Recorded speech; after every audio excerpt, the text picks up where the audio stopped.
Choosing the right colors for your design is very important.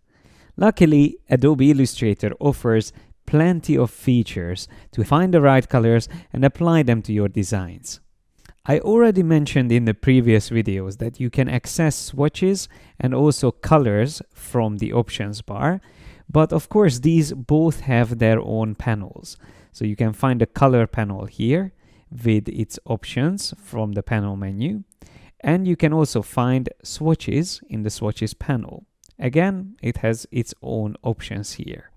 In this video, I'm going to explain in more detail how to work with color swatches, and we will also have a look at color themes and the Adobe Color website. So first of all, what's the main use of a swatch?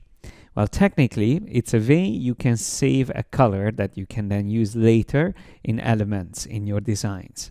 So let's just say in this design, we want to use the same color for the umbrella as what we use on the sunglasses. The easiest way to make sure that we do that is by using the direct selection tool and selecting the actual object, which already has that color that we want to use. Now, if I go to the swatches panel and I click on the new swatch icon, it will automatically save that currently selected color. I can decide whether I want this to be a CMYK color or RGB, and I can also decide what name I wish to use for it. I can use the values here in the name, or I can type in something like key color. When you save a color swatch, there's also two very important options that you need to decide.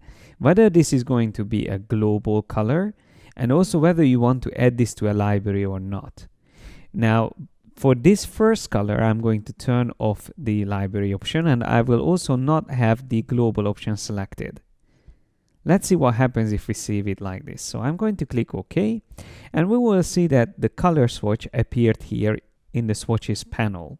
To separate it more from the default swatches, we can also click now on this new color group option, which will put the currently selected swatch into a separate group. And instead of selected artwork, I'm going to choose selected swatches. Then I will click OK. And you can see now it moved that swatch into this new group here at the bottom.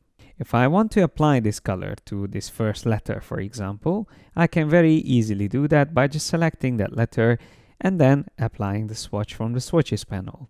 Let's try to save another swatch now, but by using a slightly different method. So I'm going to select one of these colors here, this bright green, almost mint color, and I will click on the new color option. Once again, I can decide how I want to save it. Let's just save it as CMYK, and then I will also decide to have this set up as a global color. When I click OK, I can then move this into that color group that we created, and already you can see the difference that a normal color looks like this, while a global color swatch has that little white triangle on the bottom right corner. So let's see what that means.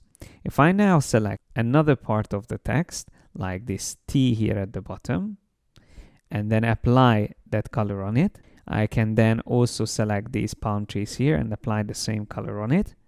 Now, if I make any changes to this color swatch, it will apply on every element where it was used in the design. That's why it's called global color.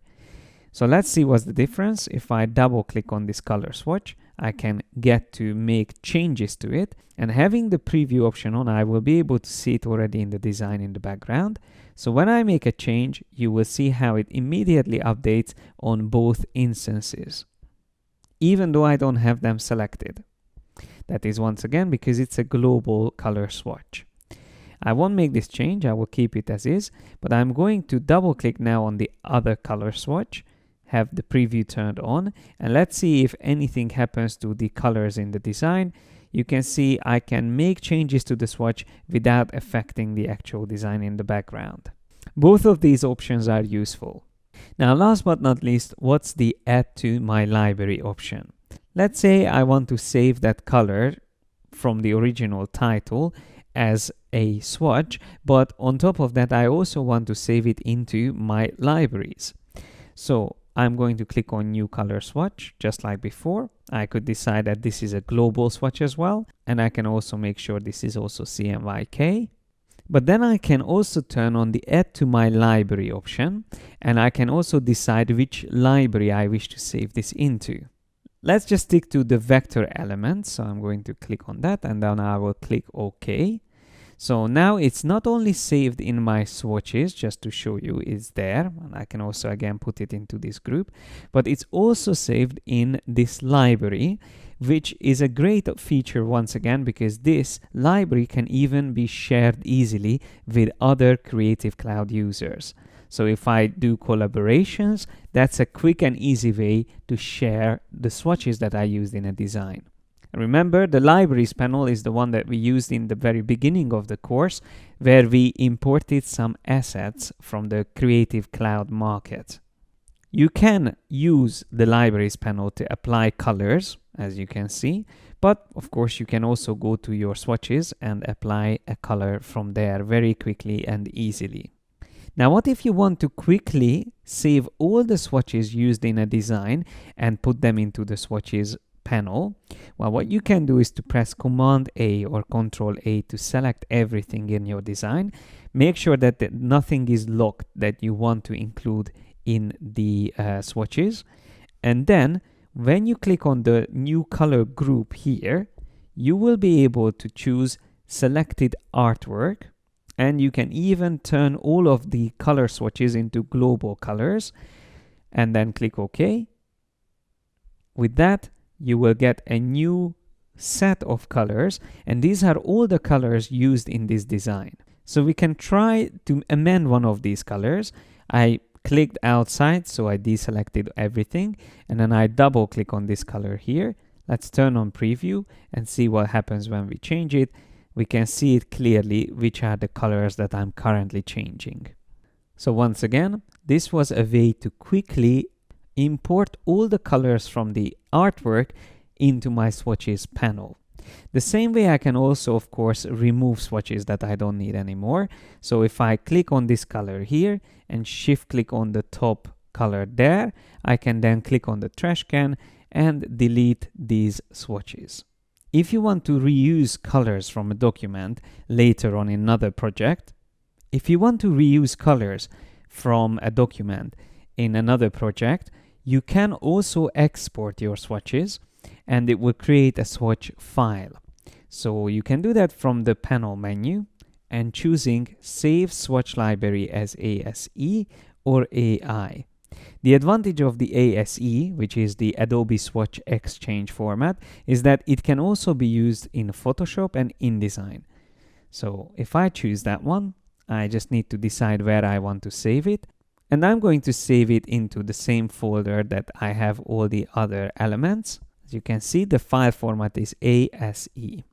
So once I click on that, there's just a warning here that if there's any gradient or pattern swatches or even tints, they are not going to be visible in other applications only in Illustrator. So Photoshop and InDesign won't be able to read those special swatches, but these swatches should be all fine. So I can click OK, and that means now these are all saved. It's worth mentioning that there are many color libraries which you can access from this icon here at the bottom, and you can easily find color books as well, which are the Pantone colors or spot colors most commonly used in design. So if I choose, for example, Pantone CMYK coated or solid coated, I will get a separate panel with all these swatches inside. Now these have all names or codes, so you can also search for them. Let's say if I type in 785, I will get this nice color, and as soon as I select it, it will be added to my swatches panel. Now we can select something in the design like this letter and apply that color to it. When I double click on this color, it will tell me that this is the Pantone 1785C color, and it's automatically set to a spot color. And in this case, the color mode is set to book color. The difference between a process color and a spot color is that while the process colors are created from the CMYK inks, a mixture of them, The spot color is a pre-mixed ink, which has to be purchased to be able to print it. So let me show the difference. When I switch back and double click on a process color, we will always see the colors that is needed to make that color. Because I'm currently in RGB mode, it shows the RGB values, but we can also see them in CMYK colors. Spot colors are used mainly for logos and branding, but they are also very important on packaging designs where you have to maintain a consistent color for certain elements. And last but not least, let me show you what color themes can do. It's a separate panel where you will see your saved color themes. Now for this, again, you have to have an Adobe ID, and then you will be able to use this website called Adobe Color CC, where you can also log in with your same Adobe ID that you use for Creative Cloud subscription. And here you can quickly create color harmonies just by randomly moving these points around, or you can go into explore mode and find color harmonies that you might want to work with. Let's say I really like this one here, so I'm going to choose save. I will choose which library I want to save it into. We can save it into vector elements, and we can call it something else, but for now I'm just going to keep it as is. And once I click on save, we can also check it here in the website, so we can see it exactly how this looks. But once I go back to Illustrator, within the libraries, I will see that color theme showing up straight away. From the libraries, you can just right click and choose add to swatches, which will appear in swatches again as a separate group. And here's a brilliant feature which I'm going to talk more about later on. It's called recolor artwork, but I just want to show it to you because it really works nicely together with color groups from your swatches panel. So what you can do is to select the whole artwork, which is Command or Control A, and then here in the options bar, click on the recolor artwork option. So I will click on that. Then it shows me all the colors that currently is used in this artwork. But then here on the right, we can also see our color groups, and there's the color theme we just saved from Adobe Color website. And if I click on this, then all the colors in the design will be updated, and it will use only these few colors that we have in that theme. Illustrator will try to replicate the design as close as possible to the original look, but at the same time completely recoloring it. So let's see this before and after. I'm just going to close everything and go back one step. Will show us the original, and then go to after, where we apply that color theme. As I mentioned, this recolor artwork is a very useful feature, but we will talk a lot more about it because it's a very robust and complex technique, and I don't want to be carried away. So all we wanted to go through here was the swatches and how to work with them. But you might remember that I mentioned that there can be gradient swatches as well. So that's exactly what I'm going to talk about in the next video, how to create gradients and save them as swatches.